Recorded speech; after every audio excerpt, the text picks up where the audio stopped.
चलो, तो कल के पहले कुछ प्रश्न पूछ लें, उसके बाद करें स्टार्ट। पूछें?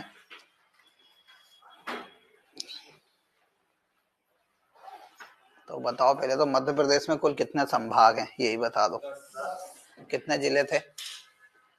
कितने जिले थे? 55। मध्य प्रदेश का राजकीय पुष्प का नाम क्या था? सफेद लिली। उसका साइंटिफिक नेम क्या था? लिलियम कैंडियम। फिर उसका अपना राजकीय पशु क्या था? बारहसिंगा था। सोयाबीन का साइंटिफिक नेम? राजकीय फसल है क्या वो? फिर क्या है? राजकीय फसल है या नहीं है सोयाबीन? सोयाबीन नहीं है राजकीय फसल। एक बार और सोचो। राजकीय फसल है सोयाबीन। अपन ने वो देखा था मध्य प्रदेश का प्रतीक चिन्ह, उसमें प्रतीक चिन्ह में कितने स्तूप थे?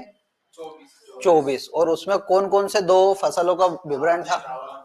धान, गेहूं की बालियां और धान की बालियां। पर हमारी राजकीय फसल क्या है? सोयाबीन है, आपको याद रखना है, ठीक है।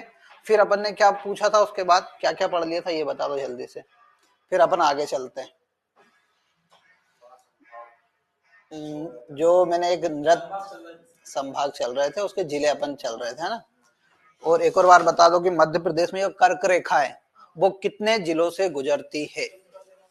14 जिले। और संभाग कितने थे? तो एक बार मेरे को जिलों के नाम कौन बता रहा है, बता दो।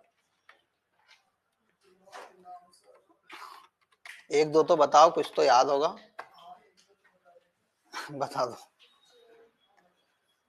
ये यहां से गुजर रही थी। अब इसमें देख, रतलाम,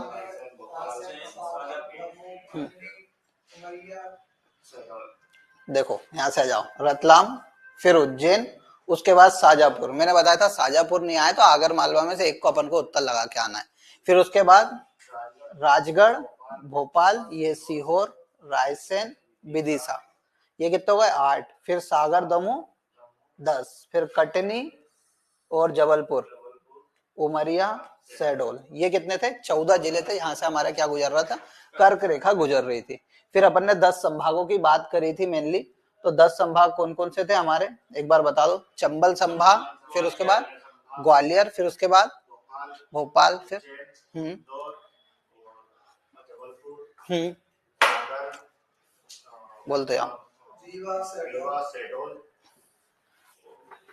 ये लिखे हुए हैं देखो, सबसे ऊपर अपना क्या था? चंबल। चंबल में कितने जिले बताए थे मैंने? 3। कौन कौन से? श्योपुर। ये वाला जिला कौन सा था? ये वाला, और ये वाला भिंड। इनकी लोकेशन अपन को याद रखनी है। इससे क्या होगा कि आप आगे जैसे कुछ भी मैं बोलूंगा कि भैया मुरैना कहाँ पर स्थित है, पेपर में ऐसे आता है आपके में कि मध्य प्रदेश के किस जगह पर यानी किस क्षेत्र में हमें मुरैना जिला देखने को मिलता है। तो कि उत्तरी क्षेत्र में, पूर्वी क्षेत्र में, पश्चिम में, ऐसे प्रश्न भी पूछ लेता है। तो अपन को लोकेशन याद होनी चाहिए कि कहाँ पर स्थित है। तो कहाँ पर स्थित है? तो उत्तर में। फिर ये वाला दूसरा कौन सा था? ग्वालियर संभाग था। ग्वालियर संभाग में अपन ने कौन कौन से जिले देखे थे? यहाँ से आओ, देखो ये था अपना क्या? ग्वालियर। ग्वालियर के यहाँ पे ये था दतिया, ये वाला शिवपुरी, ये गुना, और ये अशोकनगर है। इधर देख लो यार, देखो इतना कंफ्यूज नहीं होना है।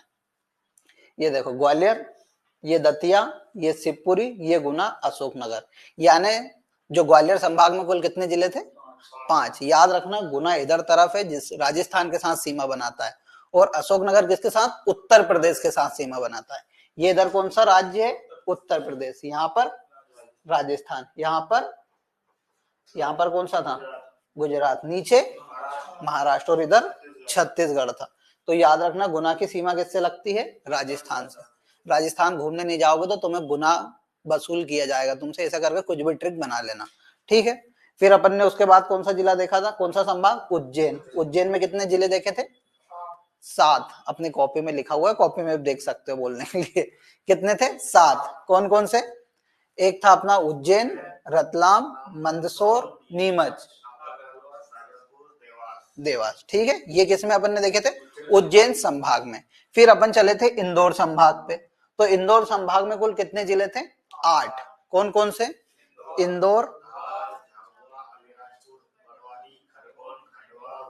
बुरहानपुर, ये 8 जिले किसमें थे? हमारे इंदौर संभाग में थे। ठीक है, इसका मुख्यालय कहाँ पे था? इंदौर में ही। फिर उसके बाद अगला संभाग हम देखते हैं कौन सा? भोपाल संभाग। अब लिखो भोपाल संभाग में कुल कितने जिले? तो 5 जिले इसमें हैं। कौन कौन से? भोपाल, ऐसा भोपाल, विदिशा, राजगढ़, सीहोर और रायसेन। शाजापुर किसमें? उज्जैन में है। यहाँ देखो एक बार, भोपाल, सीहोर, राजगढ़, विदिशा और रायसेन, ये 5 जिले किसमें आते हैं? हमारे यहाँ भोपाल संभाग में। लिख लो अपनी कॉपी में कि भोपाल संभाग में कितने? 5 जिले। ये 5 ही को याद रखना है आपको, जिसको लिखना हो लिख लो। अच्छी बात है, नोट्स बन जाएंगे अपने, तो पढ़ने में फायदा होगा। जो भी बच्चा ऑनलाइन देख रहा है उसे आवाज क्लियर है क्या? एक बार कमेंट बॉक्स में बता दीजिए। लिखते आओ, भोपाल में कितने? 5 जिले, भोपाल, सीहोर, रायसेन, विदिशा और राजगढ़। ठीक है, और इसका मुख्यालय कहां पर होगा?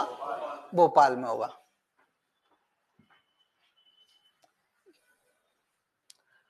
फिर उसके बाद आप लिखिए नर्मदापुरम संभाग।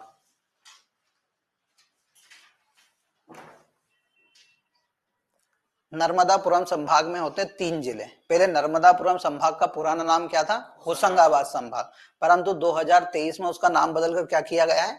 नर्मदापुरम किया गया है, क्योंकि ये जिला मेनली नर्मदा नदी के किनारे बसा हुआ है। आपने कभी नाम सुना होगा सेठानी घाट, सुना है? सेठानी घाट का नाम किसी ने सुना है क्या? बेड़ा घाट का नाम सुना हुआ है, उसका तो सुना होगा जबलपुर में। तो होशंगाबाद में या नर्मदापुरम जिला जिसे कहते हैं, वहां पर एक सेठानी घाट है, वो नर्मदा नदी पर ही बना हुआ है। तो नर्मदा नदी ज्यादा बहती है, इसलिए इसको नाम क्या रख दिया गया? इस संभाग का नर्मदापुरम किया गया। इसमें कितने जिले? 3, नर्मदापुरम, हरदा और बैतूल। लिख लो कौन कौन से? नर्मदापुरम, हरदा और बैतूल, 3 जिले आते हैं हमारे नर्मदापुरम संभाग में।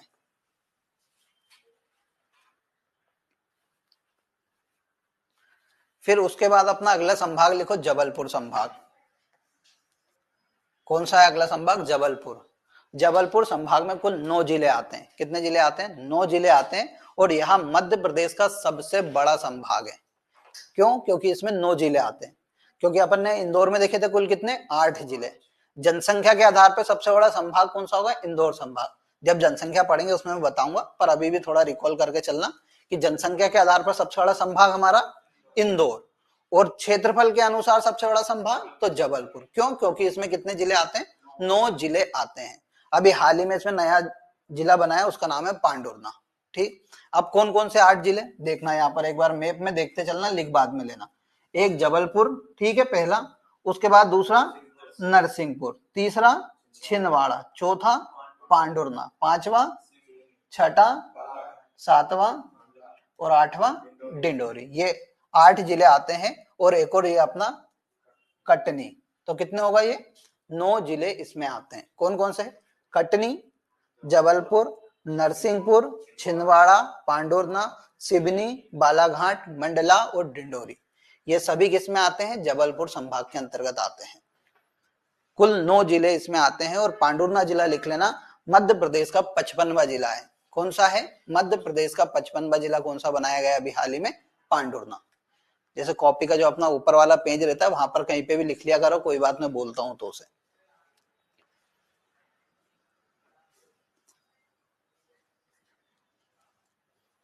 ये अपने जबलपुर संभाग हुआ, जिसमें 8 जिले आ रहे हैं। इन सभी की अपन को लोकेशन याद होनी चाहिए कि कौन सा जिला कहाँ पे पड़ता है।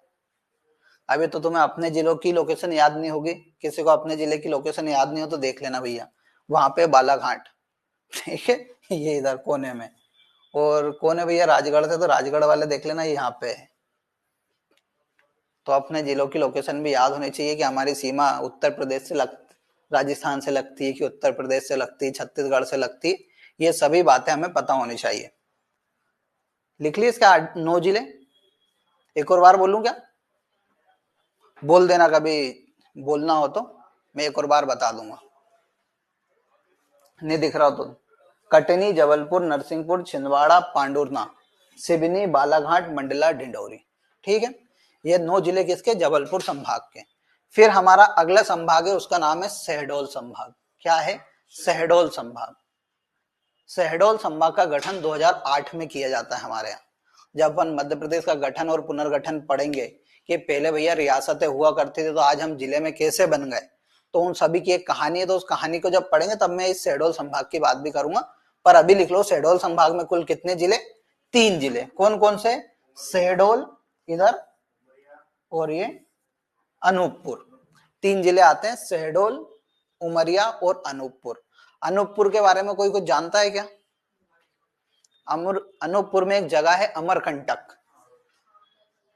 तो वहां से कौन सी नदी निकलती है? नर्मदा नदी। वहां से मुख्य रूप से 3 नदियां निकलती हैं, एक नर्मदा, एक जोहिला और एक सोन नदी। ठीक है। तो अमरकंटक मध्य प्रदेश का एकमात्र ऐसा स्थान है जहां से 3 नदियों का उद्गम होता है।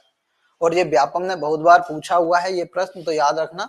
अनूपपुर के अमरकंटक से सोन नदी, जोहिला नदी और एक नर्मदा नदी का उद्गम होता है। बाकी नदियां पढ़ेंगे उसमें भी, पर अभी भी याद रख लेना, कभी कोई पूछ ले तो बता देना। जोहिला। कितने संभाग हो गए टोटल अभी तक अपन ने? 6-7 पढ़े कि 8 हो गए? 8 हो गए। अब नवा संभाग लिखो, रीवा संभाग। कौन सा? रीवा संभाग। और रीवा संभाग में लिखना कुल कितने जिले? 6 जिले।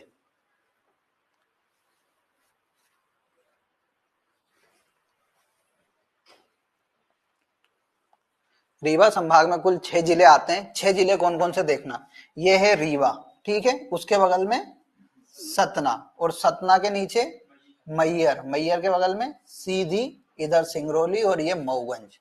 ये मैयर और मऊगंज 2023 में नए जिले बने हुए। पहले रीवा संभाग में 4 जिले आते थे। कौन कौन से? रीवा, सतना, सीधी, सिंगरौली। पर 2023 में यहाँ पर 2 नए जिले बनाए गए। कौन कौन से? एक तो मऊगंज और एक मैयर। अगस्त 2023 में मऊगंज मध्य प्रदेश का 53वां जिला बनता है। ठीक है। 52वां कौन सा था? आगर मालवा था। 53वां कौन सा बना? मऊगंज। फिर 54वां बनता है मैयर और 55वां बनता है पांडुरना। इसीलिए मध्य प्रदेश में वर्तमान में कुल कितने जिले हैं? 55 जिले। ये सभी मैं बताऊंगा, पर अभी भी बात के लिए, रिकॉल करने के लिए बार बार रिवीजन होना चाहिए, सामने आ तो रही है ऐसी चीजें, इसलिए अभी भी बता रहा हूं। तो अभी कितने इसमें? 6 जिले हैं, रीवा, सतना, मऊगंज, मैयर, सीधी, सिंगरौली। ठीक है। सिंगरौली सबसे पूर्वी जिला है मध्य प्रदेश का। और इधर सबसे पश्चिमी तुम्हें कौन सा दिख रहा है इस मैप के हिसाब से? अलीराजपुर। सबसे उत्तरी कोई पूछेगा तो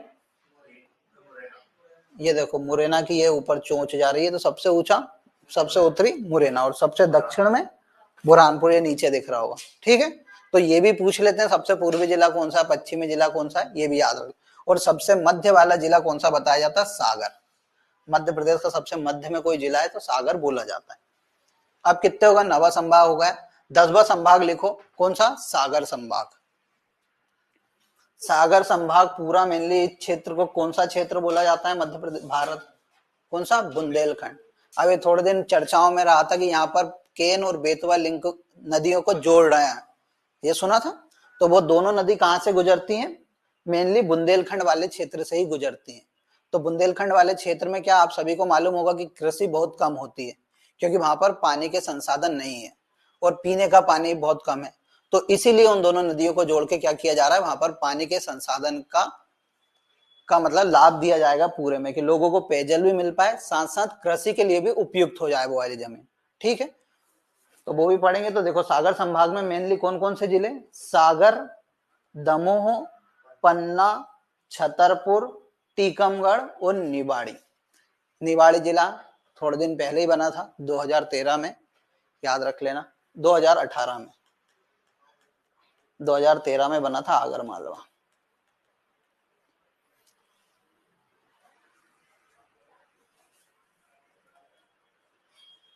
ठीक है। कौन कौन सा? तो सागर, दमोह, छतरपुर, टीकमगढ़, निवाड़ी। निवाड़ी में एक बहुत प्रसिद्ध स्थल है, कभी किसी ने नाम सुना हो? ओरछा। ओरछा राम राजा का मंदिर है वहां पर, और भारत में एकमात्र ऐसा स्थान है यहाँ पर राम भगवान को राजा के रूप में पूजा जाता है। तो वो कहाँ पर है? ओरछा में स्थित है, और ओरछा किस जिले में आता है? निवाड़ी जिले में। ओरछा बेतवा नदी के किनारे बसा हुआ है, कभी जाओ तो जरूर जाना, अच्छी जगह है, घूम के आना। जहांगीर महल वगैरह अच्छे अच्छे महल बने हुए हैं वहां पे, कोई भी जाओ तो घूम के जरूर आना। बाहर नहीं जा पाओ तो मध्य प्रदेश से घूम लेना। तो ये क्या हो गया, मध्य प्रदेश के 55 जिले अपन ने देख लिए, कहां पर है, इनकी लोकेशन आपको याद रखना है। सबसे पश्चिमी जिला कौन सा है, जल्दी से कमेंट में बता देना, और आप भी बता दो सभी कि सबसे पश्चिमी जिला कौन सा है, अलीराजपुर। सबसे पूर्वी, सबसे उत्तरी, सबसे दक्षिणी, और मध्य वाला सागर। ठीक है, ये याद रख लेना। कुल अभी 55 जिले और संभाग कितने, 10 संभाग है। इतना ही पेपर में लिख के आना, यहाँ पर पूछेगा कि मध्य प्रदेश में वर्तमान में कुल कितने जिले हैं। व्यापम के एग्जाम में ऐसे छोटे छोटे प्रश्न ही आते हैं जो बार बार अपन को कंफ्यूजन करते हैं, कि व्यक्ति के मन में चलता रहता है यार 55वां तो मैंने अभी तक सुना ही नहीं है, 54 नहीं देखे। तो ये सभी प्रश्न अपने मन में आते रहते हैं जो व्यापम पूछ लेता है। अब आगे आ जाओ, अब देखते हैं मध्य प्रदेश की कौन कौन सी राजधानियां हैं। तो मध्य प्रदेश की राजधानी कौन सी है भैया, भोपाल है। तो वहां पर आपको देखने को मिलेगा कि प्रशासन वाले जितने भी कार्य, जैसे वल्लभ भवन आपने नाम सुना होगा, तो वल्लभ भवन में कौन, सचिव वगैरह बैठते हैं, जो कि आईएएस अधिकारी होता है, जो पूरा प्रशासन की देखरेख करता है। ठीक है, फिर आप भोपाल में जाओगे तो आपको राजनीति के लिए क्या मिलेगा, वहां पर विधानसभा भवन देखने को मिलता है। विधानसभा भवन है कहां पर, भोपाल में। इसीलिए भोपाल को क्या कहा जाता है, मध्य प्रदेश की मुख्य राजधानी के साथ साथ प्रशासनिक और राजनीतिक राजधानी कौन सी, हमारी भोपाल है। तो यहां पर लिखना भोपाल कौन सी, राजनीतिक राजधानी, और के साथ साथ प्रशासनिक राजधानी। क्योंकि प्रशासनिक के जितने भी मुख्यालय हैं हमारे यहाँ, जैसे मुख्य सचिव सबसे बड़ा प्रशासनिक अधिकारी होता है मध्य प्रदेश का, मतलब प्रशासन के जितने भी कार्य होंगे उसके अंडर में ही होंगे। तो मुख्य सचिव हमारे यहाँ सबसे बड़ा अधिकारी होता है, उसका हेडक्वार्टर कहाँ पर है, उसका मतलब ऑफिस भोपाल में। इसलिए प्रशासनिक राजधानी भी हमारी भोपाल है, राजनीतिक राजधानी भोपाल है, और साथ में मुख्य राजधानी जो मध्य प्रदेश की वो कौन सी है, भोपाल है। फिर देखो इंदौर कौन सी राजधानी है, इंदौर भी एक है वित्त राजधानी। कौन सी, वित्त राजधानी। क्यों, क्योंकि यहाँ पर क्या है, वित्त निगम का मुख्यालय है। मध्य प्रदेश वित्त आयोग का मुख्यालय कहाँ पर है, गीता भवन पे आप जाओगे तो आपको देखने को मिलेगा। कौन सा, वित्त निगम का मुख्यालय। इसलिए इंदौर को क्या कहा जाता है, वित्त राजधानी भी कहा जाता है। उसके साथ साथ खेल राजधानी भी कौन सी है अपने यहाँ, इंदौर है। खेल राजधानी क्यों कहा जाता होगा इंदौर को, क्या लगता है आपको, क्यों बोलते हैं खेल राजधानी इंदौर को? तुक्का तो लगाओ, कुछ तो सुना होगा कभी इंदौर में खेल के संबंध में, सुना है क्या? होलकर स्टेडियम सुन रखा है क्या? होलकर स्टेडियम है, यहाँ पर अभय प्रसाद स्टेडियम भी। ऐसा कहा जाता है कि जो मध्य प्रदेश का सबसे पहला खेल का एक संघ बनाया गया था, वो कहाँ बनाया गया था, इंदौर में बनाया गया था। इसलिए खेल राजधानी भी इंदौर को बताया जाता है। यहाँ पर जो यशवंत राव होलकर हुए, होलकर राजवंश के राजा, उनने यहाँ पर खेलों को बहुत ज्यादा बढ़ावा दिया था। इसलिए मध्य प्रदेश की खेल राजधानी भी क्या है, इंदौर है, याद रखना। फिर देखो जबलपुर कौन सी राजधानी हो जाएगी मध्य प्रदेश की, आपने नाम भी सुन रखा होगा जबलपुर के बारे में। जबलपुर कौन सी है, संस्कार राजधानी बोलते हैं इसे। कौन सी राजधानी है मध्य प्रदेश की, संस्कार राजधानी कौन सी आएगी, जबलपुर आएगी। लिख लेना, भोपाल मुख्य राजधानी, राजनीतिक और प्रशासनिक राजधानी। फिर इंदौर कौन सी, वित्त और खेल। ठीक है, फिर जबलपुर संस्कार राजधानी है मध्य प्रदेश की। फिर उसके बाद मैहर कौन सी राजधानी है, तो मध्य प्रदेश की संगीत राजधानी कौन सी है, मैहर है। संगीत राजधानी इसलिए बोलते हैं कि एक हमारे यहाँ बहुत बड़े संगीतकार हुए थे अलाउद्दीन खां। तो अलाउद्दीन खां का जन्म तो हुआ था बांग्लादेश में, परंतु उन्होंने जो अपना पूरा जीवन बिताया वो कहां पर बिताया था, मैहर में। ठीक है, इसी कारण इसे क्या बोला जाता है, मध्य प्रदेश की संगीत राजधानी भी कहा जाता है। पहले ये किसमें आता था, सतना जिले में, परंतु अब अपना खुद का अलग जिला बन चुका मैहर। ठीक है, यहाँ पर एक माता जी का मंदिर है, किसी को पता हो तो बता दो। मैहर तो है, शारदा माता मंदिर है कहां पर, मैहर में। और सलकनपुर में भी एक मंदिर है, सलकनपुर का नाम सुना है किसी ने? सलकनपुर कभी गए हो तो, सीहोर में पड़ता है सलकनपुर, वहां पर विंध्यवती माता का मंदिर है। ठीक है, तो ये सब छोटे छोटे पॉइंट याद रखना, पूछ लेते हैं कि मैहर में कौन सी माता का मंदिर है, तो शारदा माता का मंदिर है। माता का मंदिर तो सबको पता है, पर शारदा माता का मंदिर याद होना चाहिए आपको। ठीक है, फिर सिंगरौली कौन सी राजधानी है, तो सिंगरौली याद रख लेना, ऊर्जा राजधानी है मध्य प्रदेश। सिंगरौली में एक जगह है बेड़न करके, सिंगरौली के बेड़न को क्या कहा जाता है? मध्य प्रदेश की ऊर्जा राजधानी कहा जाता है। ऊर्जा राजधानी इसलिए कहा जाता है कि मध्य प्रदेश में सर्वाधिक बिजली का उत्पादन बेड़न नामक स्थान पर किया जाता है। तो ये सभी राजधानी बार बार वो पूछता है कि मध्य प्रदेश की संगीत राजधानी कौन सी है, वित्त राजधानी कौन सी है, संस्कार राजधानी कौन सी है। तो ये सभी आपको याद रखना है। ठीक है, क्लियर है सभी को? ये लिख लिया, ऐसा मैप बना के लिख लिया करो तो याद रहेगा। फिर आगे हम देखते हैं मध्य प्रदेश के पड़ोसी राज्य और उनकी सीमाएं। तो मध्य प्रदेश के कुल कितने पड़ोसी राज्य से मध्य प्रदेश घिरा हुआ है? 5। कौन कौन से? यहाँ से देखो, ये उत्तर प्रदेश, राजस्थान, गुजरात, महाराष्ट्र और छत्तीसगढ़। अब देखो मध्य प्रदेश को ऐसे काट लेना। अब यहां से प्रश्न कैसे पूछेंगे कि मध्य प्रदेश के उत्तर पूर्व में कौन सा राज्य स्थित है? उत्तर पूर्व में कौन सा राज्य स्थित है? क्या बताओगे? उत्तर प्रदेश। ये याद रखना, ये पूर्व दिशा है। ठीक है, ये कौन सी है? पश्चिम, और ये उत्तर, और ये दक्षिण। तो पूछ रहा है क्या? उत्तर पूर्व।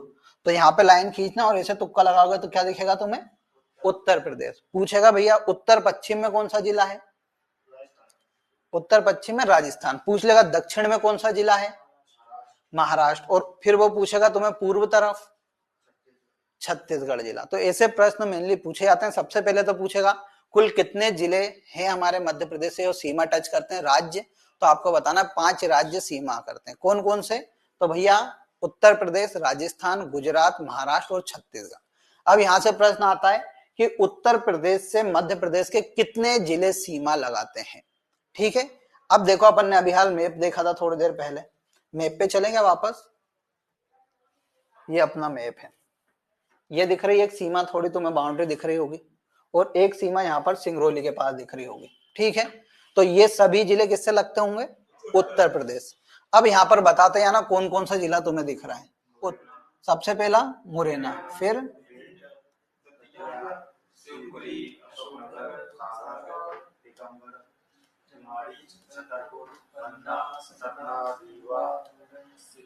सिंगरौली। सीधी की सीमा नहीं लगती है। तो ये 14 जिले कौन से हैं जिनकी सीमा उत्तर प्रदेश से लगती है? कुल कितने जिलों की सीमा लगी उत्तर प्रदेश से?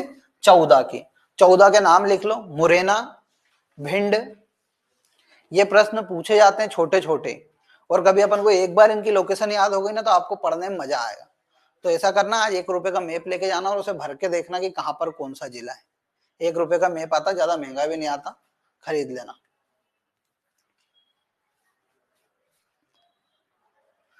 कौन कौन से? तो मुरैना, भिंड, दतिया, शिवपुरी, अशोकनगर, सागर। ठीक है, फिर छतरपुर, टीकमगढ़, निवाड़ी। बोलो क्या धीरे धीरे?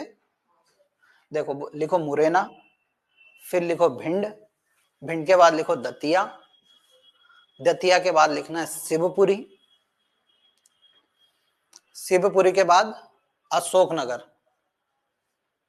दिख रहा है अशोकनगर यहाँ पे? अशोकनगर की कल मैंने एक साड़ी आपको बहुत प्रसिद्ध बताई थी, चंदेरी की साड़ी। मध्य प्रदेश का सबसे पहला जीआई टैग किसे दिया गया था? चंदेरी की साड़ियों को दिया गया था। जीआई टैग तो पता क्या होता है? पता है कि नहीं पता जीआई टैग क्या होता है? क्यों देते हैं जीआई टैग? कृषि वाले हो, तुम्हें तो ये सब चीजें याद होनी चाहिए थी। ओडीओपी कभी सुना हो? एक जिला एक उत्पाद का नाम सुन रखा है? चलो बताएंगे, अभी तो इतना ही पढ़ो। कौन सा, कहाँ पे पहुंच गए? अशोकनगर के बाद सागर, सागर के बाद छतरपुर, टीकमगढ़, निवाड़ी।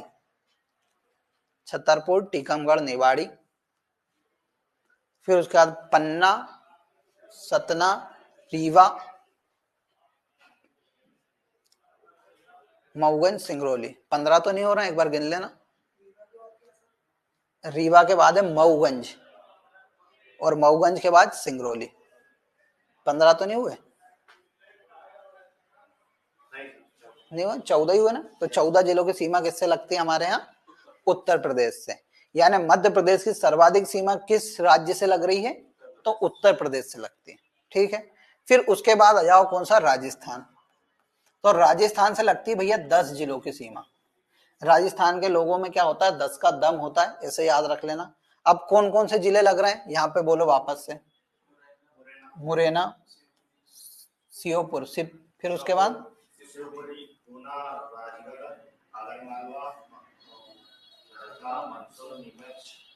और झाबुआ। उज्जैन की सीमा नहीं लगती है। ठीक है, कितने जिले हो गए? मुरैना 1, फिर उसके बाद श्योपुर 2, फिर शिवपुरी 3, फिर गुना 4, फिर आगर मालवा 6, फिर उसके बाद रतलाम 7, मंदसौर 8, नीमच 9 और झाबुआ 10। आया समझ में यहाँ पे कितने जिलों की सीमा लग रही? ये यहाँ पर राजस्थान की सीमा खत्म हो गई। मुरैना, श्योपुर, फिर उसके बाद शिवपुरी, गुना, राजगढ़, आगर मालवा, रतलाम, मंदसौर, नीमच और झाबुआ। झाबुआ ऊपर पड़ता है, हमेशा याद रखना। नीचे क्या होती है? अलीराजपुर पड़ता है। झाबुआ से ऐसे रख लेना झाड़, तो झाड़ हमेशा कहाँ होता है? ऊपर होता है। तो अलीराजपुर के ऊपर तुम्हें झाबुआ दिखेगा, तो इसकी लोकेशन याद हो जाएगी तुम्हें कि अलीराजपुर ऊपर है कि अलीराजपुर नीचे है। क्लियर है सबको? सब ऑनलाइन वाले भी बता देना, सभी को क्लियर है क्या?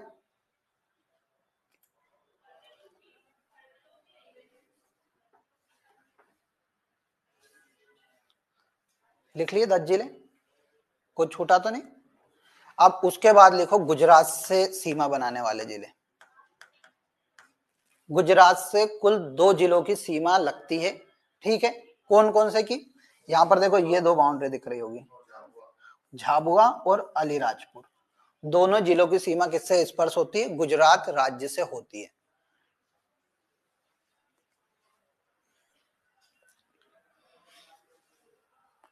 ठीक है, लिख लो गुजरात से 2। अभी यहां से कैसे प्रश्न आते हैं मैं अभी बताऊंगा, पहले ये कहानी लिख लो। फिर लिखो भैया महाराष्ट्र से 10 जिलों की सीमा लगती है। पहले महाराष्ट्र से 9 जिलों की लगती थी, अब कितने की लगने लगी? 10। अब कौन कौन से? देखो यहाँ पर ये इसकी भी लगेगी कि नहीं लगेगी अलीराजपुर की, ये बताओ।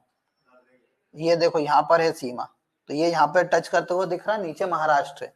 तो पहला अलीराजपुर, उसके नीचे बड़वानी, उसके बगल में खरगोन, ये लग रही है कि नहीं लग रही सीमा? फिर इसकी फिर सिवनी और बालाघाट। ये यहाँ पे सीमा खत्म हो गई महाराष्ट्र की। यहाँ से शुरू हुई थी तो वहां पे जाके क्या हो गई? खत्म हो गई। तो 10 जिलों की सीमा किससे लग रही है? महाराष्ट्र से। कौन कौन सी? अलीराजपुर लिखो, बड़वानी लिखो, खरगोन लिखो, खंडवा लिखो। खंडवा खरगोन जिले को किस नाम से जाना जाता है? कल मैंने बताया था को। हाँ हाँ सही बोल रहे, बोलते आओ। सुनहरे जिले। सुनहरे जिले क्यों बोला जाता है? क्योंकि यहाँ पर कपास का उत्पादन होता है। खंडवा खरगोन को कभी आपने सुन रखा होगा पूर्वी निमाड़, पश्चिमी निमाड़, किसी ने सुना है? तो इसमें से किसको पश्चिमी निमाड़ बोलते हैं, पूर्वी निमाड़ बोलते हैं? देखो इसका लॉजिक बस इतना सा है, जो पश्चिम दिशा में है उसे क्या बोल देंगे? पश्चिमी निमाड़ बोलते हैं। तो पश्चिम दिशा में कौन है? खरगोन। और पूर्वी दिशा में कौन है? कभी यहां से आप तुम लोकेशन देखोगे तो पूरब में कौन दिख रहा है? खंडवा। पश्चिम में कौन दिख रहा है? खरगोन। तो पूर्वी निमाड़ खंडवा और पश्चिमी निमाड़ खरगोन। समझ में आया? यहाँ पे कभी तुम एक मैप बनाते हो तो यहाँ पर कौन सी दिशा होती है? हमेशा ईस्ट दिशा। देखो हमेशा ये याद रखना कि यहाँ पर पूर्व होगा, यहाँ पर पश्चिम होगा, यहाँ पर उत्तर होगा, यहाँ पर दक्षिण होगा। ठीक है, खंडवा उधर तरफ है तो पूर्वी निमाड़, खरगोन इधर तरफ है तो पश्चिमी निमाड़। ठीक है, तो कौन कौन से जिले थे? अलीराजपुर, बड़वानी, खरगोन, खंडवा, बुरहानपुर, 5 हो गए। फिर बैतूल, पांडुरना, छिंदवाड़ा, सिवनी, बालाघाट। ये कुल 10 जिलों की सीमा किससे लगती है? महाराष्ट्र के साथ लगती है।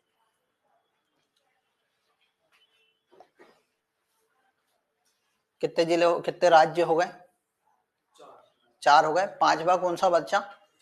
छत्तीसगढ़। तो लिखो छत्तीसगढ़ से कुल 7 जिलों की सीमा लगती है। कितने? कुल 7 जिलों की सीमा लगती है। देखो पहला ये यहाँ पे है स्टार्टिंग, यहाँ पे है खत्म। ठीक है, तो पहला जिला, फिर ये, फिर ये, फिर ये, फिर ये और ये सिंगरौली। तो ये कितने हो गए? 7 जिले हो गए। बालाघाट, मंडला लिख लो, डिंडोरी, अनूपपुर, शहडोल, सीधी, सिंगरौली। ये 7 जिलों की सीमा किसके साथ लगती है? मेनली छत्तीसगढ़ के साथ लगती है।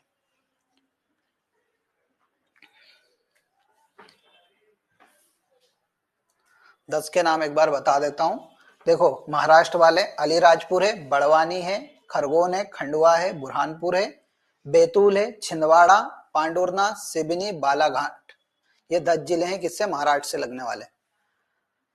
अब देखो यहां पर तुम्हें 2-4 जिले ऐसे दिख रहे होंगे कि सर जिनकी सीमा एक से अधिक राज्यों से लग रही है। दिख रहे हैं क्या कोई से जिले? जैसे मुरैना अपन को दिख रहा है सर, इसकी सीमा उत्तर प्रदेश से भी लग रही है और राजस्थान से भी लग रही है, ठीक है। फिर यहाँ पर शिवपुरी तुम्हें दिख रहा होगा कि सर शिवपुरी की भी सीमा आपने बताया उत्तर प्रदेश से भी और राजस्थान में भी। आप देखो अपनी किताब कॉपी में आपको दिखेगा कि हाँ दोनों जगह पर लिखा हुआ है। फिर इधर आओगे तो झाबुआ आपको 2 राज्यों में देखने को मिलेगा, कौन कौन से, राजस्थान और गुजरात। तो ऐसे प्रश्न भी आते हैं कि झाबुआ की सीमा किन 2 राज्यों को स्पर्श करती है। तो ऐसा एक और हेडिंग डालो कि 2 से अधिक राज्यों से सीमा बनाने वाले जिले, 2 राज्यों के साथ सीमा बनाने वाले जिले, 2 राज्यों के साथ सीमा बनाने वाले जिले।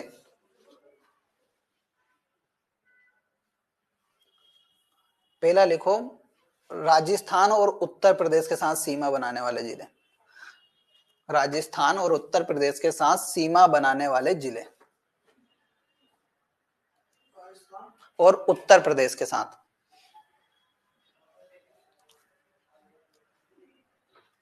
अब यहां पर मैप में देख के बताओ, इधर है राजस्थान, उत्तर प्रदेश, इधर है राजस्थान। तो अपना पहला जिला और दूसरा शिवपुरी, तो ये 2 जिलों की सीमा लगती है उत्तर प्रदेश और राजस्थान के साथ।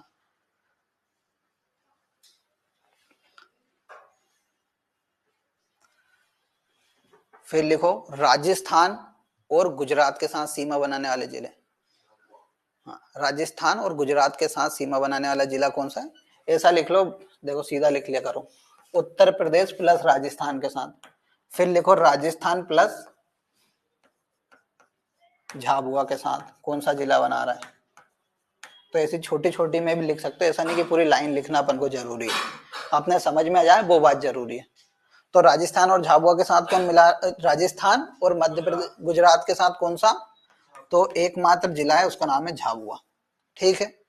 फिर लिखो महाराष्ट्र और गुजरात के साथ, क्या लिखोगे, महाराष्ट्र और गुजरात के साथ कौन सा मिला रहा है सीमा, देख के बताओ। यहाँ पे देखो ये सीमा है, इसके नीचे क्या है, महाराष्ट्र और ऊपर गुजरात है, तो कौन सा जिला हो गया, अलीराजपुर। महाराष्ट्र और गुजरात के साथ कौन सा जिला, अलीराजपुर। फिर देखो यहाँ पर कौन सा राज्य है, छत्तीसगढ़, और यहाँ पर महाराष्ट्र। तो महाराष्ट्र और छत्तीसगढ़ के साथ कौन सा, बालाघाट बना रहा है। ये देखो यहाँ पर आपको बाउंड्री देखने को मिल रही होगी छोटी सी, तो बालाघाट किसके साथ, छत्तीसगढ़ और महाराष्ट्र के साथ बना रहा है। फिर लिखो छत्तीसगढ़ और उत्तर प्रदेश के साथ, छत्तीसगढ़ और उत्तर प्रदेश के साथ कौन सा बना रहा है, ये यहाँ पर सीमा है, इधर छत्तीसगढ़ इधर उत्तर प्रदेश, तो सिंगरौली जिला। कुल कितने जिले होगा जो एक से अधिक राज्यों के साथ सीमा बना रहे हैं, 6 जिले। तो पेपर में ये सब पूछा जाएगा कि मध्य प्रदेश के कितने जिले एक से अधिक राज्यों के साथ सीमा बनाते हैं, तो कितने बता के आओगे, 6 जिले बनाते हैं, ठीक है। ऐसे प्रश्न अधिकतर बार आते हैं, कभी कभी आता है निम्न में से कौन सा जिला उत्तर प्रदेश के साथ सीमा स्पर्श नहीं करता है, निम्न में से कौन सा जिला राजस्थान के साथ नहीं करता है। तो ऐसे प्रश्न भी आते हैं, इसके लिए हमें ये मैप याद होना बहुत जरूरी है। तो लगभग मध्य प्रदेश के तुम्हें देखने को मिल रहे होंगे 36 से 38 जिलों की सीमा अलग राज्यों के साथ लगती है। 14 इसके, 10 इसके कितने, 14 10 24, 24 और 2 26, 26 10 36 और 7 43, 36 और 7 हुए थे ना, 36 और 7 43, 43 में से 6 जिले ऐसे हैं जो एक से अधिक राज्यों के साथ लगा रहे हैं, तो 43 में से 6 गए तो कितने, 37 जिले। तो मध्य प्रदेश के 37 जिले ऐसे हैं जो अन्य राज्यों के साथ सीमा बनाते हैं। लिख लेना नोट लगा के कि मध्य प्रदेश के 37 ऐसे जिले हैं जो अन्य राज्यों के साथ सीमा बनाते हैं।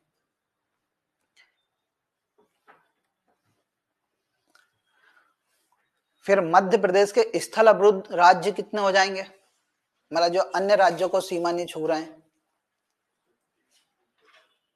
55 में 37 गए तो 18 जिले। तो मध्य प्रदेश के 18 जिले ऐसे हैं जो अन्य राज्यों के साथ सीमा नहीं साझा करते हैं।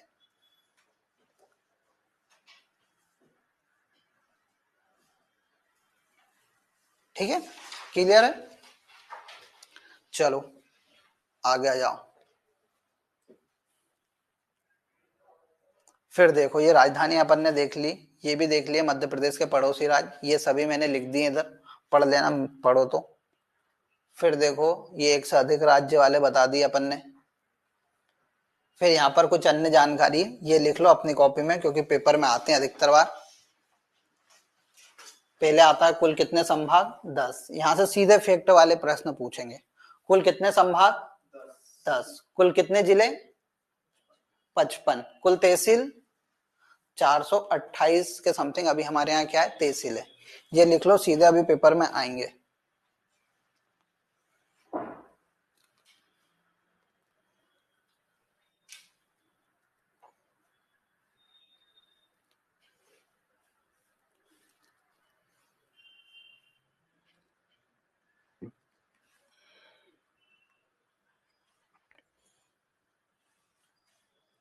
लिख लो ये। फिर जनपद पंचायत कितनी है हमारे यहाँ, 313 है, और इसे ही विकास खंड कहा जाता है अपने विकास खंड। जनपद पंचायत कितनी, 313। जिला पंचायत कितनी हो जाएंगी, इसे 52 को काट के कर लेना 55।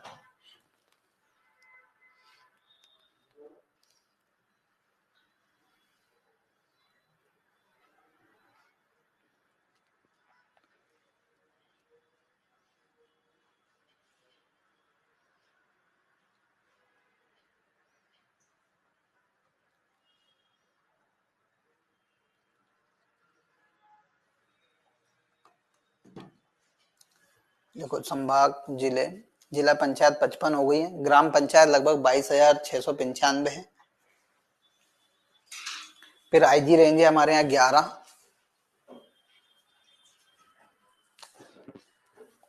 आईजी यानी फुल फॉर्म किसी को मालूम है क्या,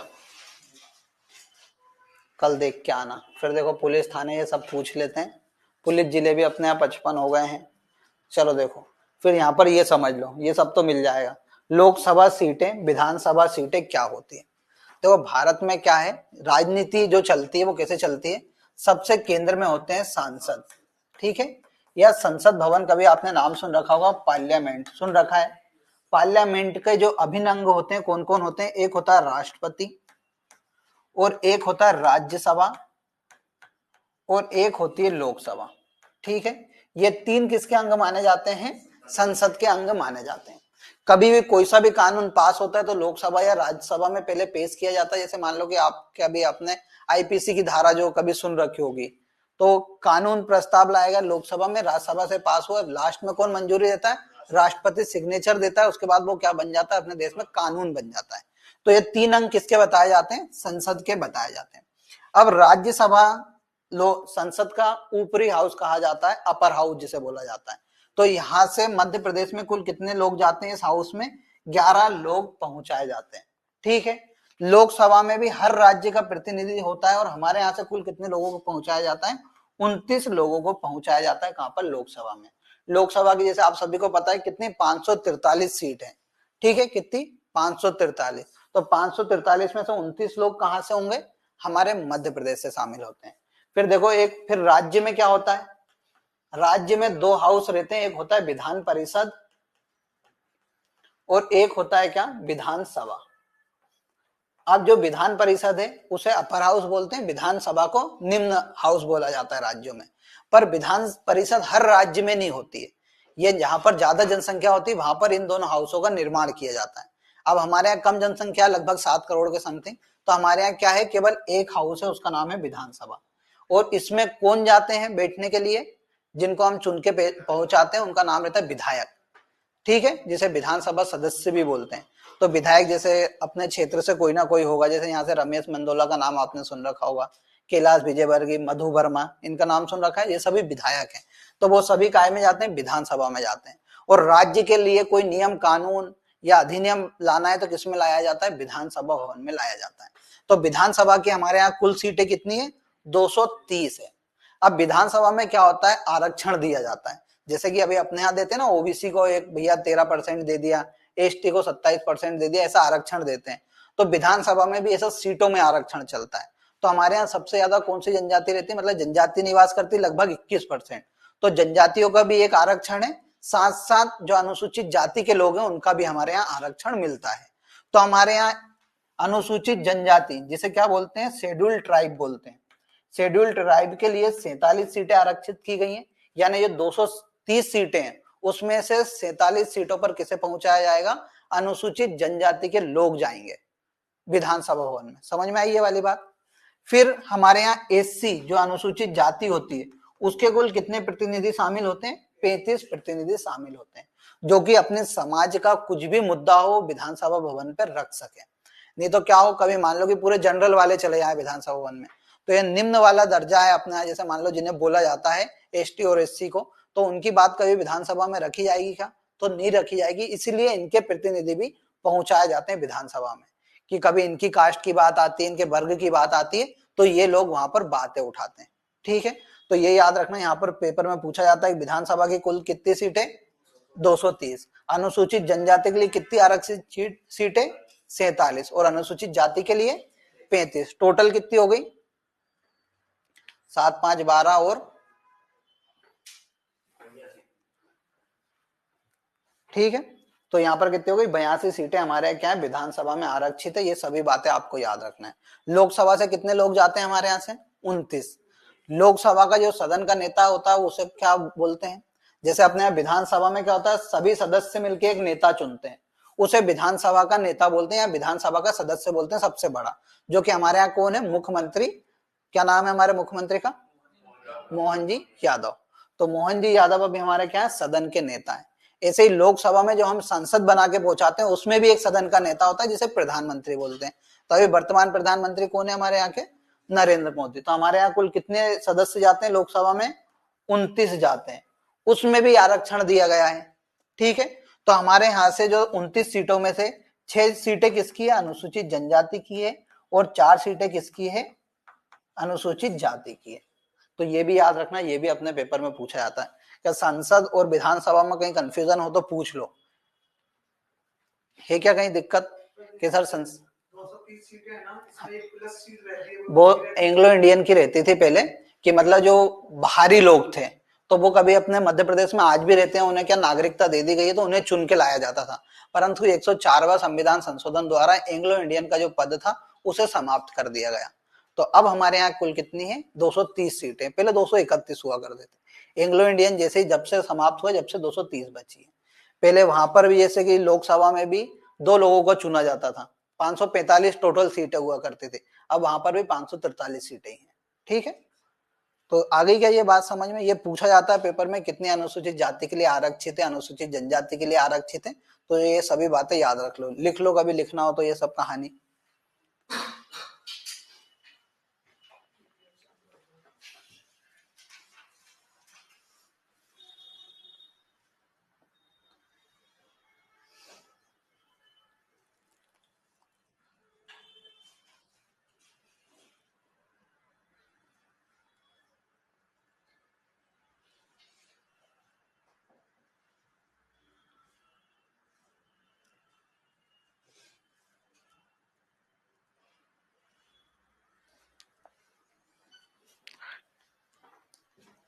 ये भले ही मत लिखना पुलिस थाने, पुलिस चौकी, पुलिस जिले, ये जरूर लिख लेना नीचे 4।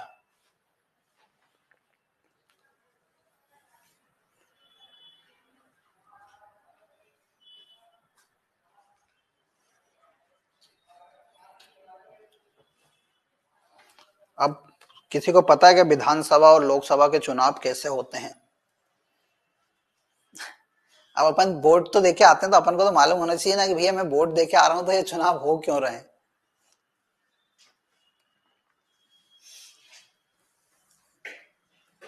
अभी बताता हूँ, ये लिख लो।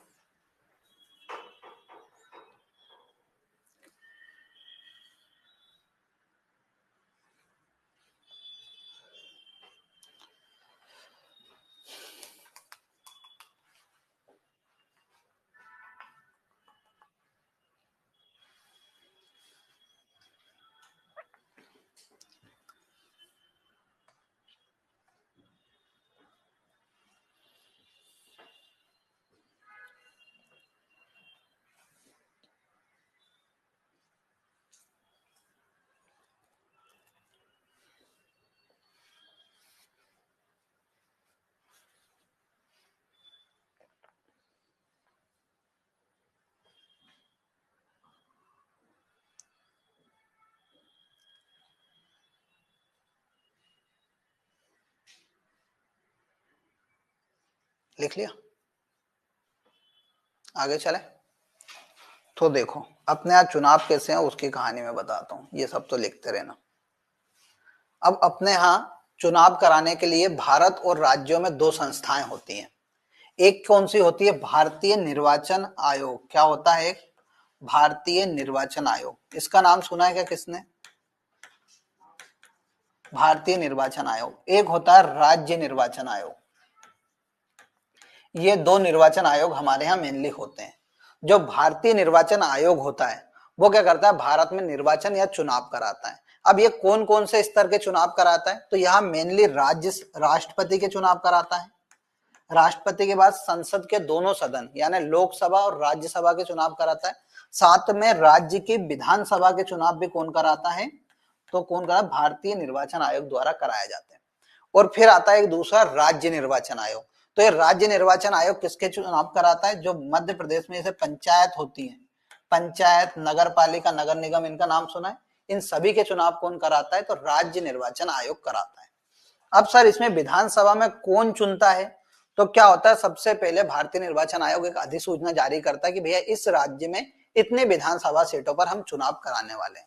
अब इससे जो चुना जाएगा उस सदस्य को क्या बोला जाता है? विधायक बोला जाता है। और वो विधायक कौन होता है? हमारा प्रतिनिधि होता है जिनको हम चुनते हैं। डायरेक्ट रूप से चुनते हैं कि इनडायरेक्ट रूप से चुनते हैं? डायरेक्ट, क्योंकि वोट कौन दे रहा है? हम दे रहे हैं। राज्यसभा के तुम कभी वोट दे के आए हो क्या आज तक कि सर मैं राज्यसभा का वोट देने जा रहा हूँ? अपन ने हमेशा किसके वोट दिए होंगे? सर लोकसभा चुनाव में मैं वोट दे के आता हूँ, संसद आपके इधर से चुनने जाते होंगे और हम विधायक के वोट देते हैं। तो इनके चुनाव कैसे होते हैं? डायरेक्ट रूप से इनके चुनाव होते हैं। और कभी विधानसभा में जो सदस्य जीतता है उसे क्या बोला जाता है? विधायक बोला जाता है। ऐसा नहीं अपने इधर लोकल में बोलते हैं कि भैया वो तो विधायक ही जीत गया, कभी सुना हो तो तुमने?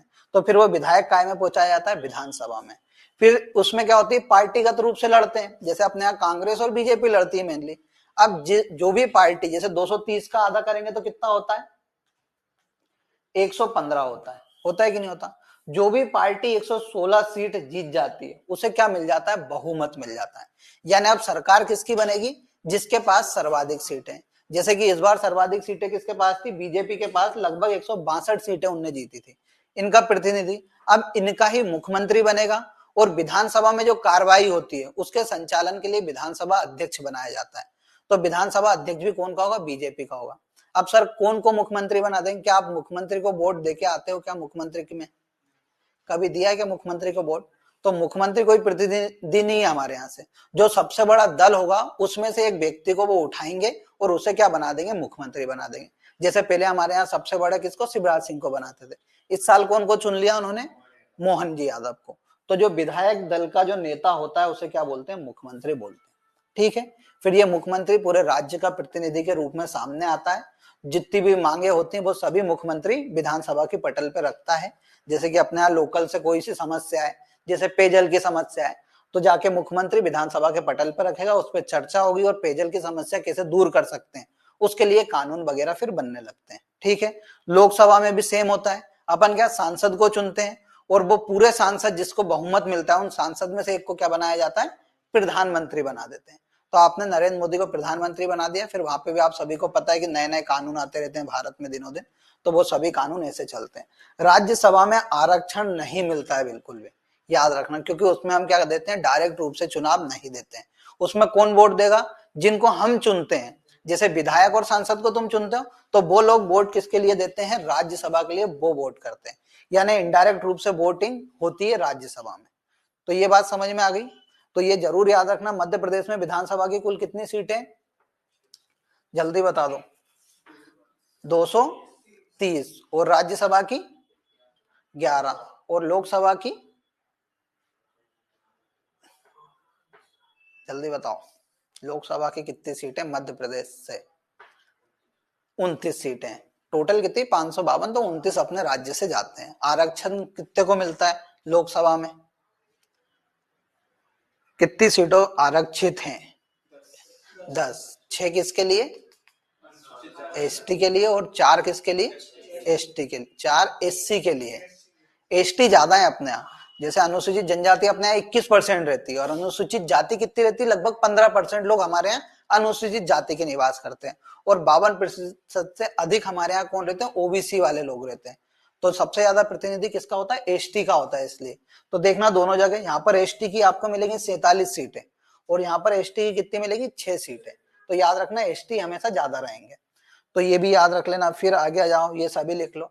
आदिवासी विकास खंड हमारे यहाँ कितने हैं, 89 है और विकास खंड टोटल 313, यानी ब्लॉक स्तर पे भी बना दिया जाता है। जैसे मैंने बताया था ना, सबसे ऊपर राज्य, राज्य के अंदर संभाग, संभाग के अंदर जिले, फिर तहसील और तहसील के अंदर विकास खंड, ऐसे चलता रहता है प्रशासनिक आधार पे। तो देखो विकास खंड 313 है, आदिवासी विकास खंड 89 है, फिर नगर कितनी जनसंख्या, नगर कितने अपने यहाँ 476 टोटल नगर हैं अभी वर्तमान में। ये भले ही मत लिखना, नगर निगम याद रख लेना, यहाँ पर कितनी कर लेना, 17 नगर निगम कर लेना 16 की जगह। कुल कितनी नगर निगम में अपने यहाँ 17 है। 17वीं नगर निगम बनी है भिंड। पहले भिंड क्या थी, नगर निगम नहीं थी, यहाँ पर लिख लेना 17वीं नगर निगम कौन सी है, भिंड है। फिर नगर पालिका 99।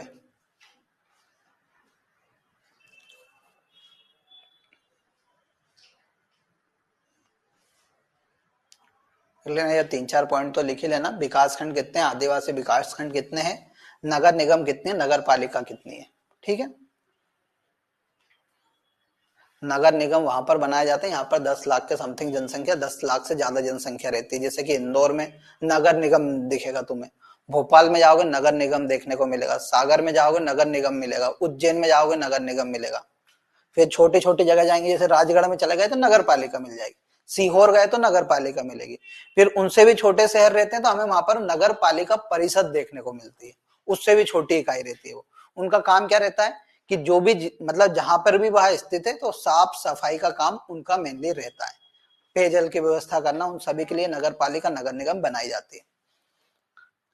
फिर यहाँ पे देखो, मध्य प्रदेश के प्रथम व्यक्ति से हर बार एक प्रश्न आता है, इसको भी देख लो। तो मध्य प्रदेश के पहले व्यक्ति जिन्हें नोबेल शांति पुरस्कार दिया गया था कौन थे, इसमें मत देखो, कभी याद हो तो बता दो ऐसे। मध्य प्रदेश के ऐसे कौन से व्यक्ति हैं जिन्हें शांति का नोबेल पुरस्कार दिया गया है, उनका नाम है कैलाश सत्यार्थी जी, ठीक है। पहले उनका जो रियल नाम है वो क्या है, कैलाश शर्मा है, पर उनने शर्मा सरनेम को उन्होंने बोला जातिगत रूप से बढ़ावा मिल रहा है, इसलिए उन्होंने अपना सरनेम बदलकर सत्यार्थी रख लिया था कि वो सत्य के रास्ते पे चलता है। तो इनका संबंध कहां से, ये विदिशा जिले से, और इन्हें 2014 में नोबेल शांति पुरस्कार दिया गया था मलाला यूसुफजई के साथ। याद रखना, एमपीपीएससी ने पूछा, आपके एग्जाम में पूछा जा सकता है, कैलाश सत्यार्थी किस जिले से संबंधित है, तो कैलाश सत्यार्थी कहां से, विदिशा जिले से संबंधित है। और विदिशा जिला किस संभाग में आता है, भोपाल संभाग में आता है, ठीक है। फिर देखो प्रथम मुख्यमंत्री कौन थे अपने यहाँ के, पंडित रविशंकर शुक्ल थे, और वर्तमान मुख्यमंत्री कौन है, मोहनजी यादव है। तो यही लिख लेना क्या, मोहनजी यादव, प्रथम और वर्तमान दोनों करके लिख लेना। फिर देखो, फिर यहाँ पर एक और आता है विपक्ष का नेता। तो विपक्ष का नेता, पहले शब्द सुन लो कि सर विपक्ष का नेता क्या होता है। तो अपने यहाँ 2 दल चुन के आए, एक बीजेपी एक कांग्रेस। बीजेपी सबसे ज्यादा सीट जीत के आई, उसके बाद कांग्रेस जीत के आई कम से कम अपने यहाँ 62-63 सीटें, यानी सबसे बड़ा दल दूसरा कौन सा है, कांग्रेस है। तो कांग्रेस की जितनी भी बातें होंगी उन सभी को पटल पर रखने के लिए वो भी अपना एक नेता चुनते हैं, उसे क्या बोला जाता है, विपक्ष का नेता बोला जाता है। जैसे लोकसभा में अभी राहुल गांधी को चुना गया विपक्ष का नेता, और हमारे यहाँ मध्य प्रदेश में उमंगजीत सिंघार को चुना गया। तो यहाँ पे लिखना विपक्ष का नेता, मध्य प्रदेश के प्रथम विपक्ष के नेता कौन थे, उनका नाम लिखना विश्वनाथ यादवराव तामसकर, विश्वनाथ यादवराव तामसकर, ये प्रथम विपक्ष के नेता थे, विश्वनाथ यादवराव तामसकर। और वर्तमान में कौन है, तो वर्तमान में है उमंगजीत सिंघार, ये धार से विधायक हैं, उमंगजीत सिंघार, ये वर्तमान है। मतलब दोनों लिख लेना, जैसे ये प्रथम लिखा है ना तो बगल में लिख लेना वर्तमान, तो दोनों चीजें तुम्हें क्लियर होती जाएंगी, याद करने में परेशानी नहीं होगी। तो प्रथम कौन थे, विश्वनाथ यादवराव तामसकर, और वर्तमान में कौन है, उमंगजीत सिंघार, विपक्ष के नेता है। यानी जो दूसरा बड़ा दल है उसके नेता किसे चुना गया, उमंगजीत सिंघार को चुना गया है। फिर प्रथम महिला कौन थी जो विपक्ष की नेता बनी, उनका नाम था जमुना देवी। जमुना देवी भी कहां से हैं, धार से संबंधित थी। धार का कोई है क्या यहाँ पे? नहीं है। धार के पास के, तो धार की कौन थी? जमुना देवी थी। तो जमुना देवी पहली महिला विपक्ष की नेता थी। 3 पॉइंट यहां से पूछा जाते हैं। पहले विपक्ष के नेता कौन थे? तो विश्वनाथ यादवराव तामसकर। फिर प्रथम महिला कौन थी जो विपक्ष की नेता बनी? जमुना देवी। और वर्तमान में कौन है? तो उमंगजीत सिंगार है। ये सीधे प्रश्न आपके पेपर में देखने को मिलेंगे। फिर आ जाओ भैया, यहाँ पर प्रथम लोक सेवा आयोग के अध्यक्ष। लोक सेवा आयोग क्या है सर? यह एक संगठन है जो मेनली किसका काम कराता है? सरकारी नौकरी के भर्ती के लिए काम कराता है। जैसे आपने व्यापम का नाम सुन रखा होगा, तो व्यापम क्या ग्रुप 2 ग्रुप 3 की भर्ती करता है, और लोक सेवा आयोग भी ग्रुप 2 ग्रुप 3 की, पर अधिकारी वर्ग ये भर्ती करता है। तो इसका मुख्यालय कहां पर है? इंदौर में। ये लोक सेवा आयोग का भी थोड़े दिन पहले वो हुआ था आंदोलन, आप सभी ने देखा होगा। तो ठीक है, एमपीपीएससी जिसे बोला जाता है। तो इसके प्रथम अध्यक्ष कौन थे? डीबी रेगे। यहाँ पर रेड्डी लिखा हुआ है, इसे क्या कर लेना? डीबी रेगे। और वर्तमान कौन है? राजेश लाल मेहरा।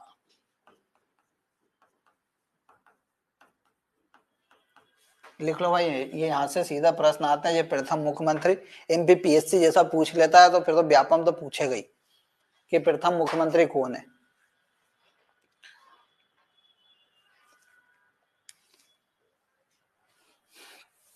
फिर देखो, राज्य योजना मंडल।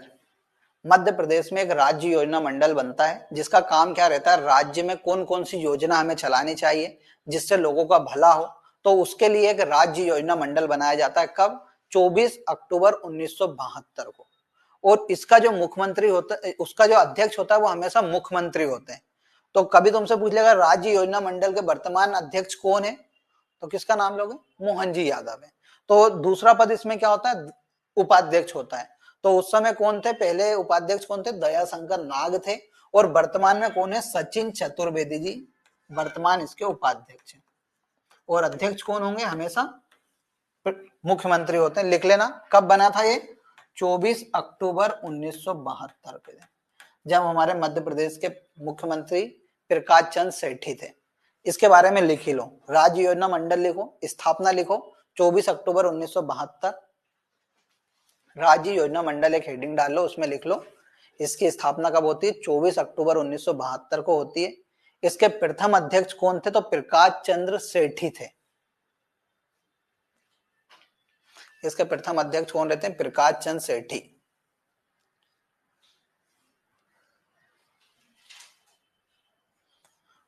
और प्रथम उपाध्यक्ष डॉक्टर दयाशंकर नाग। फिर वर्तमान लिख लेना कि वर्तमान में अध्यक्ष कौन है? डॉक्टर मोहन यादव। जैसे आपने नीति आयोग का नाम सुना है कि नहीं सुना है? नीति आयोग का नाम सुना कभी?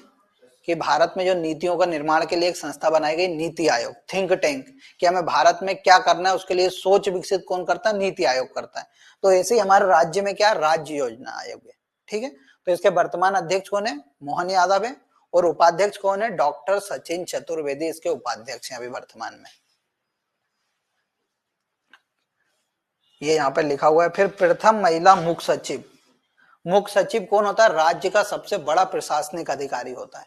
ठीक है, जो पूरा प्रशासन की देखरेख करता है कि भैया भोपाल में कौन कलेक्टर होगा, कौन अधिकारी होंगे, जैसे कौन पुलिस का सबसे बड़ा अधिकारी होगा, वो सभी कौन करता है? मुख्य सचिव डिसाइड करता है।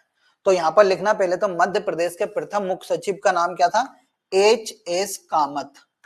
प्रथम मुख्य सचिव कौन थे? एच.एस. कामत थे। फिर प्रथम महिला मुख्य सचिव का नाम था निर्मला बुच।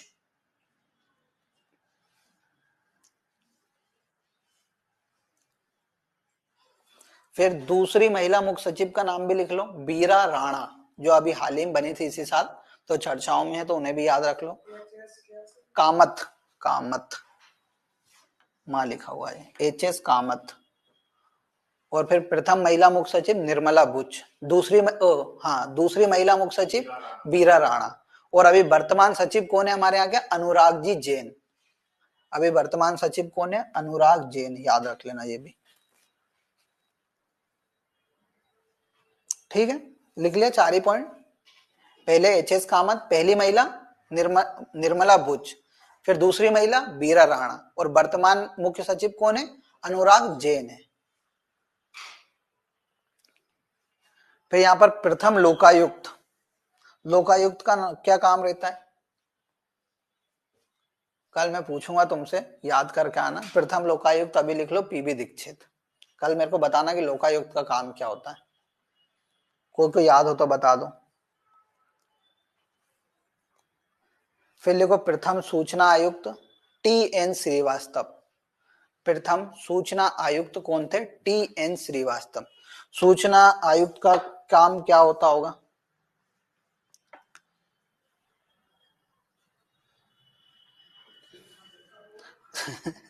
लगा दो तुक्का, क्या करता होगा सूचना आयोग? चलो, सूचना आयोग का क्या है? सूचना का अधिकार अधिनियम आता है भारत में 2005 में।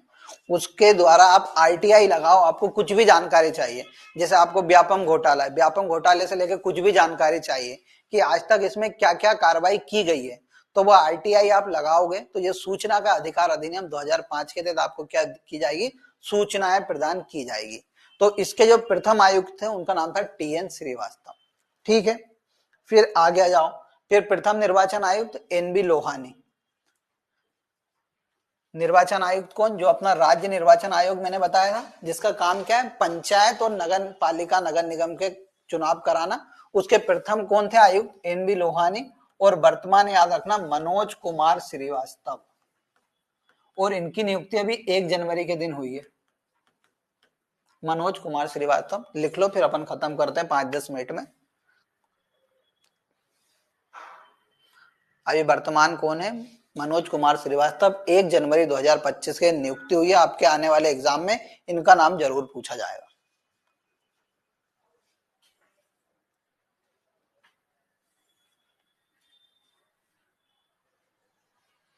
फिर हमारे यहाँ वित्त आयोग, जो वित्त से संबंधित काम करता है, जो अपना वित्त निगम है, उसका प्रमुख कौन है? तो शीतला सहाय जी प्रथम प्रमुख थे उसके। वित्त आयोग के प्रथम अध्यक्ष कौन थे? शीतला सहाय।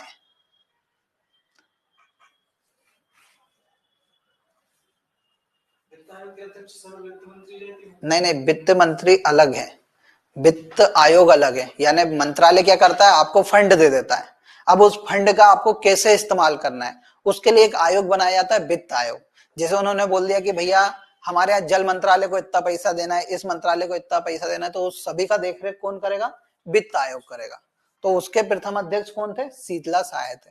वित्त मंत्री कौन है अपने यहाँ के? अभी जगदीश जी देवड़ा, जो कि मंदसौर से संबंधित है। फिर देखो प्रथम महाधिवक्ता कौन थे? तो श्री एम अधिकारी। महाधिवक्ता कौन होता है? जो सरकार का सबसे बड़ा एडवोकेट होता है, उसे क्या बोला जाता है? महाधिवक्ता बोला जाता है। तो कौन थे पहले? श्री एम अधिकारी पहले महाधिवक्ता थे। फिर प्रथम आईएएस कौन बनी हमारे यहां से? निर्मला बुच बनी थी। ठीक है। फिर प्रथम आईपीएस आशा गोपालन बनी। ठीक है। फिर उसके बाद प्रथम पुलिस महानिरीक्षक यानी आईजी कौन थे? बीजी घाटे थे। पहले हमारे यहाँ जो पुलिस का सबसे बड़ा अधिकारी होता था उसे क्या बोला जाता था? आईजी या पुलिस महानिरीक्षक बोला जाता था। वो कौन थे? बीजी घाटे। फिर 1982 आता है। 1982 में जो पुलिस का प्रमुख कौन होता था? आईजी होता था। उसकी जगह पर क्या कर दिया जाता है? डीजीपी कर दिया जाता है, director general of police. Hindi में बोले तो पुलिस महानिदेशक।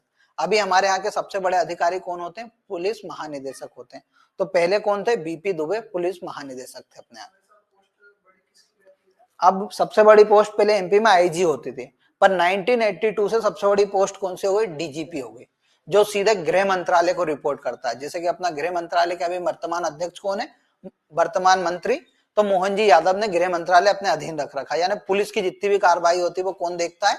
मोहन जी यादव देखते हैं। तो मोहन जी यादव का जो प्रमुख है मतलब, तो वो कौन है?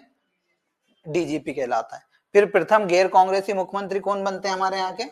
कैलाश जोशी, जो कि अपने यहीं से अपने बागली के पास कोई सी हाट पीपलिया करके एक तहसील है, वहां से संबंधित है, देवास से। ठीक है। फिर देखो प्रथम महिला न्यायाधीश सरोजनी सक्सेना बनती है, मत लिखो इन्हें। प्रथम विपक्ष के नेता विश्वनाथ तामस्कर, मैंने पहले ही बताए थे। वर्तमान कौन बताए हैं? देख लो अपनी कॉपी में, वर्तमान विपक्ष के नेता कौन है? उमंग जी सिंघार है। फिर ये सब मैंने बता दिए। पहली महिला मुख्यमंत्री कौन बनती है अपने यहाँ? उमा भारती बनती है। पहली महिला राज्यपाल कौन थी? सरला ग्रेवाल बनती है। एक विधानसभा में अध्यक्ष होता है जो विधानसभा की पूरी कार्रवाई देखता है, तो पहले अध्यक्ष कौन थे? कुंजीलाल दुबे थे। और वर्तमान अध्यक्ष कौन है? तो मुरैना के एक भैया बहुत प्रसिद्ध नेता है, भारत के कृषि मंत्री भी रह चुके हैं, वो पता है क्या किसी को? नरेंद्र सिंह तोमर। वर्तमान में कौन है हमारे विधानसभा अध्यक्ष? नरेंद्र सिंह जी तोमर है। फिर प्रथम न्यायाधीश मोहम्मद हिदायतुल्लाह, यानी अपने यहाँ जो हाई कोर्ट है, हाई कोर्ट का सबसे बड़ा वकील कौन था? मोहम्मद हिदायतुल्लाह। ठीक है। फिर उसके बाद प्रथम राज्यपाल कौन थे? पट्टाभी सीतारामैया। वर्तमान में राज्यपाल कौन है? वर्तमान में राज्यपाल बता दो, किसी को तो याद होगा। तो वर्तमान में राज्यपाल याद रखना छगन मंगूभाई पटेल है। ठीक है। तो ये सभी पॉइंट आपको याद होने चाहिए, पेपर को खोल के देख लिया करो कि चल क्या रहा है दुनिया में। ठीक है। आज की क्लास में इतना ही। कोई भी डाउट हो तो भैया पूछ लेना, कल पूरा पढ़ के आना, कम से कम 10 मिनट तक तुम्हारा यही पूछ। इसके टेलीग्राम पे, नहीं तो मैं उसमें सर से बोल दूंगा, सर ग्रुप में सेंड कर देंगे, आ जा, है ना। ठीक है। चलो तो फिर अपन कल मिलेंगे वापस से।